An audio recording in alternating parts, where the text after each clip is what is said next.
Hello and welcome to Hidcote on this beautiful spring morning. I'm joined by Mark Lane, who's a garden designer and broadcaster, and we're here to answer some of your questions that you've submitted as members.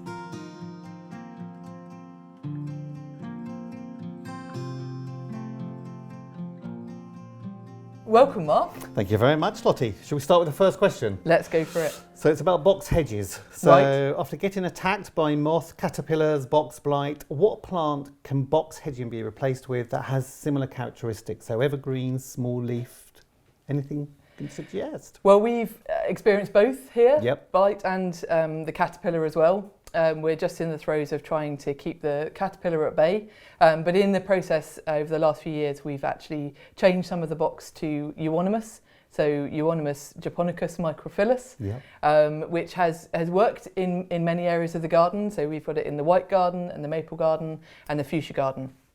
We're experiencing a bit of damage over the winter. It doesn't seem to be as hardy as we would hope. Yeah. So we're still, jury's still out on that one really. We're also trying a ligustrum, Yep. so the small leaf privet, Yep. and just to see what that does. And So I used that in my garden, in my old Kent garden, and Right. it worked brilliantly. Right. It was really, really good. So Great. I would recommend that one. That's But that's one. You of might the- be a little bit colder up here. Yes, it would, certainly the Euonymus would tell you that. Yeah. And we'll have to see with the box. The box, in many ways, is really hardy. Yep. And actually, if we can find a blight-resistant variety, it seems like a lot of the sort of local birds seem to be enjoying the box tree Nice, caterpillar, or certainly starting to. And if we could just get to that point where the balance and the sort of ecosystems work, then maybe box isn't such a bad answer after all. So we're monitoring that. Very, very good.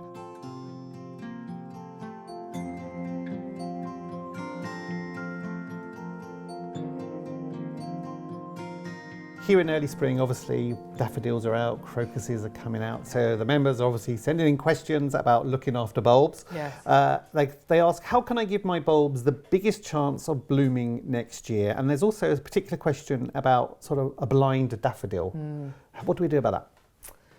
I'm not sure there is a huge amount you can do with blind daffodils. I've only had one experience of it where it was they were planted en masse, and unfortunately they were cut down too early over a series of years, and as a result I don't think you'll ever get them back.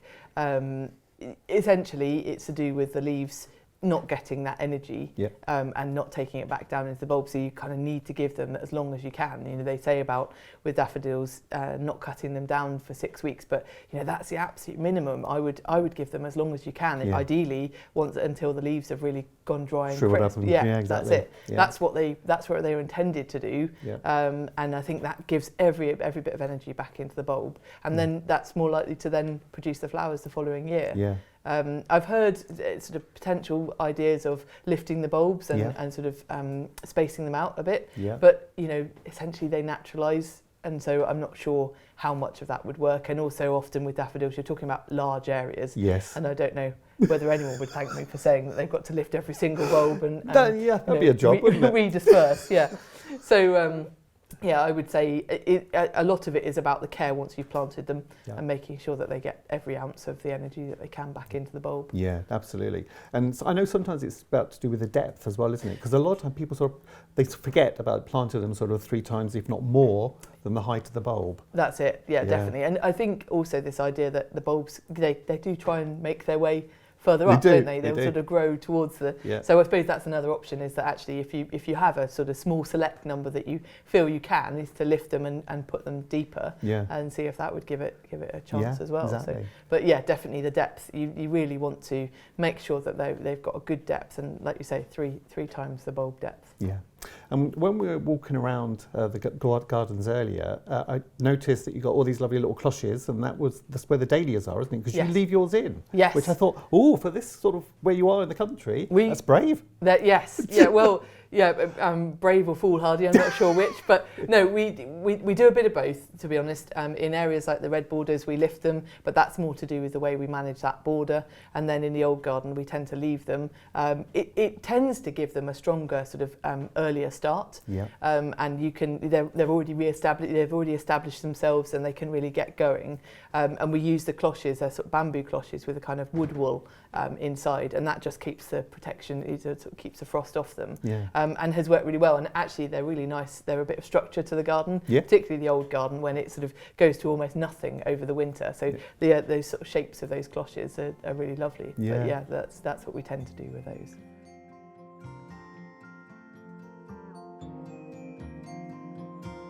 So a really popular question is to do with community gardens. Right. So what plants would you recommend for a low maintenance community garden? For example, a community war memorial and animal rescue centre to remember pets who have passed. And we've also had questions sort of tying into that where they've say, particularly where they've got clay soil. And ideally, where watering isn't that easy because obviously being a sort of community space, there might not be the taps on hand.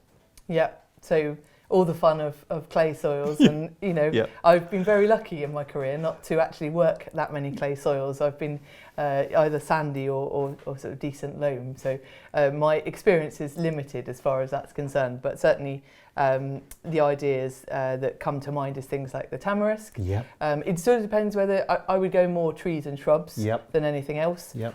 So for trees, there's sort of small trees like Corutia, which is the golden rain tree, lovely one. which is a beautiful tree in itself, and it doesn't really need any Yeah. further sort of thought, does it? No. But the tamarisk and Oleria, Yes. things like that, the Yeah. Oleria macrodonata, they work really nicely, they flower nicely, Yeah. but they're also good foliage the rest of the time. Yep. Anything for lower down? Things like beginia would work, and really all of those things, as long as they're planted well, they really don't need that much. No.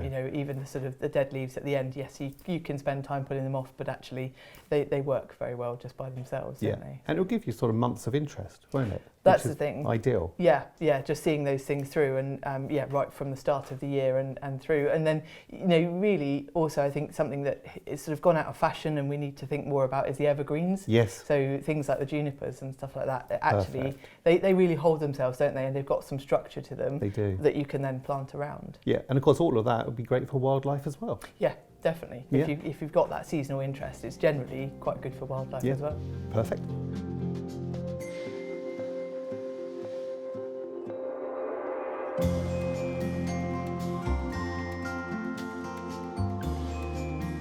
Now, a question that always seems to come up is to do with wisteria. Mm-hmm. So the question is, how and when should you prune wisteria to get the best bloom? And there are several people who have also said they've got an 8-year-old wisteria, it hasn't flowered. Do you prune into the old wood? What advice can you give? I think people overcomplicate the pruning of wisteria. I think the best thing to think about is there's 2 times of year that you should be pruning it. The summer times, July, August time, just taking those tendrils back, and really only keeping what you actually want to train in sort of later on, and then the sort of January, February time and taking it back. So the tendrils, taking it back sort of 5 or 6 leaves, that sort of idea, and then come the winter when you're pruning again, sort of 2 or 3 buds, leaving 2 or 3 buds on each of the flower spikes. And it's difficult because they can get so big, can't they? And so you look at it and think, oh crikey, I've got to do all of this. And we are lucky enough, we've got a cherry picker, and that takes us up high, and it's usually on a cold winter's morning, but at least we have that benefit. So I would say that from when I studied many years ago now, we were taught that actually at one time when they produced plants, they actually wouldn't flower for 7 or 8 years. Now they're being grafted, so actually that sort of knocked that sort of theory out of it. You do hear occasionally of people saying it still hasn't flowered, and I think you just have to accept it's not going to, and whether you then take it out or you just plant one next to it and the 2 grow together, so the foliage is there. You don't really notice any difference. It's nicely covered, it's just that only one of them will be flowering when it eventually does get to flowering. What about going into the old wood? We've done that on quite a few occasions. The shed, our sheds that were horse stables at one time and are now our tool sheds.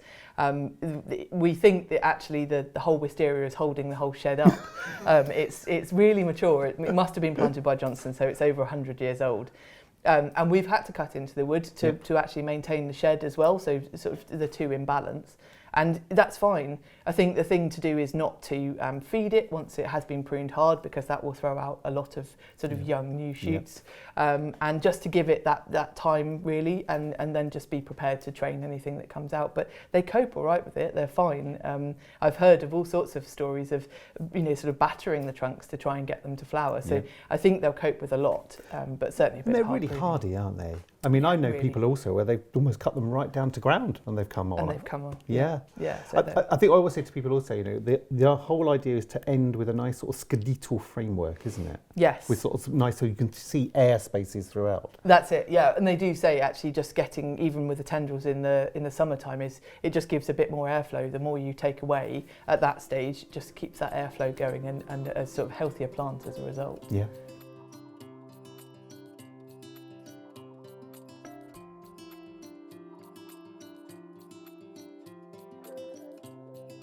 So another question that we've had in from the members is to do with wildlife-friendly gardens. So they're saying, I want the garden to attract as much wildlife as possible. I've already put up some bird boxes in the trees. Can you advise on what plants, shrubs, woodwork, or basically how to get more wildlife into your garden? So it's something that we're looking at Hidcote. We've actually taken back a redundant area, and we're just trying to create as many habitats as possible. That's the biggest thing, is actually the diversity. So that everything's got somewhere, whether it's a very dry gravel pile to a wet boggy area, and everything in between, log piles and some water. And I think the thing we try and remember is that sort of a food source, some water, and then somewhere to shelter. Perfect. And those sort of things are sort of the ideal for a garden, but really the diversity is as broad as you can possibly be, with different aspects of the sun and shade. And we look for a whole range in the garden for the wildlife factor, so very open single flowers, right through the season as best we can. And then we're lucky enough to have quite a few orchards here, so we've got the blossom, but that's great in that it's blossom in the springtime, but then it also creates fruit in the autumn time.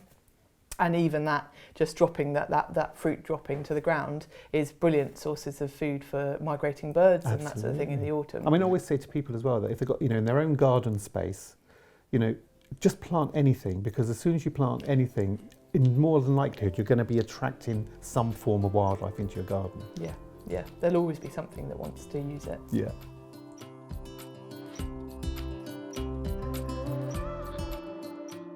So of course we're here at glorious Hidcote, and members are actually saying, how is Hidcote adapting to our warmer summers and our wet winters in terms of planting and plant selection? It's a really interesting one, and something that we're tackling throughout and have always done, really, to some extent. Gardeners are pretty adaptable creatures in themselves. We are. Yeah. I would say. Yeah. And we wouldn't plant a plant that we didn't think would thrive in the space that we're planting it. Yeah. So I think to some extent we're constantly doing that. And here at Hidcote, we have the benefit that Lawrence Johnston, the creator of the garden, very much created those spaces. So things like the Alpine Terrace that we walk past, things like that, they were created as sort of very well drained spaces with a sort of south aspect. Yep. So very hot and dry. He actually also put covers over them so that they didn't get the wet in the winter. So he was kind of creating those sort of environments to grow different types of plants. And we continue to do that to some extent, and really, in the Alpine Terrace, for instance, we can't grow things that actually can't cope with the wet in the winter because we haven't got those covers over them now. Yeah. So we're just a bit more careful about actually this. It looks similar to what we might have planted previously, but actually will cope a bit better with the wet weather. Yeah. I think it's interesting that we have started to really think about it as far as the staffing is concerned. In the summertime, when it's very hot, we really have to think about what jobs absolutely need doing and getting those done at early part of the day when the sun isn't up quite so much, and getting those things done, and then thinking about shady jobs, jobs that you're in the shade for, or even indoor jobs that we don't then sort of let the staff or volunteers expire as a result of the heat. Yeah. Yeah, and I mean, a very simple thing is, do you obviously mulch a lot as well, your borders, which obviously keeps in the moisture as well, keeps the weeds down? Definitely. At this time in the year, we're trying to sort of get on top of that. So where we've cut things back, really sort of putting a mulch on that actually, as you say, it sort of holds that wet in. I mean, we've had a very wet winter this year. Yeah. So it'll be interesting to see what the summer brings and whether we can sort of keep that moisture in the soil. But definitely the mulch helps, and we bring that on ourselves. It's just a compost that we've created from everything that's come out of the garden, so it's a full cycle, if you like. Exactly, and that's what it's all about. Definitely. Thank you, Mark, for your contribution. That's really helped to answer some of the questions, and thank you all as members for sending those questions in. It's only thanks to your support that we're able to look after these special places like Hidcote, so thank you.